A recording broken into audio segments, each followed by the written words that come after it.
बॉलिवूडचा mister perfectionist Aamir Khan मागील काही दिवसांपासून त्याच्या वैयक्तिक आयुष्यामुळे चर्चेत होता. त्याची नवीन गर्लफ्रेंड गौरी याचं कारण आहे. त्यानंतर आता आमिर खान त्याच्या खास स्टाईलमध्ये पुन्हा एकदा प्रेक्षकांच्या भेटीला येण्यासाठी सज्ज झाला आहे. मागील अनेक दिवस चर्चेत असलेला आमिर खानचा तारे जमीन पर या सिनेमाचा ट्रेलर रिलीज झाला आहे.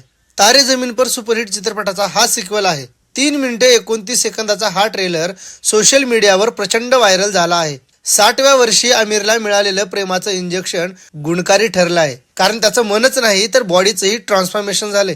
सितारे जमीन पर ही कथा एका कोर्टाच्या आदेशानुसार अपंग मुलांना बास्केटबॉल शिकवणाऱ्या प्रशिक्षकाची आहे. लाल सिंग चड्डानंतर तब्बल 3 वर्षांनी आमिर खान मोठ्या पडद्यावर पुनरागमन करत आहे. या भूमिकेत आमिर खान पुन्हा एकदा वेगळ्या अंदाजात दिसतोय. ट्रेलरमध्ये आमिरचा चिडचिडा, भावुक आणि प्रेरणादायक लुक स्पष्ट होतो. चित्रपटाच्या ट्रेलरला सोशल मीडियावर प्रेक्षकांनी भरभरून प्रतिसाद दिला आहे. अनेकांनी आमिरच्या दमदार परफॉर्मन्सचे कौतुकही केले आहे. काहींनी या चित्रपटाने चक दे इंडियाची आठवण करून दिल्याचे म्हटले आहे. आमिरने सितारे जमीन पर साठी ट्रान्सफॉर्मेशन देखील केलं आहे. 60व्या वर्षीही आमिर कमालीचा फिट दिसतो.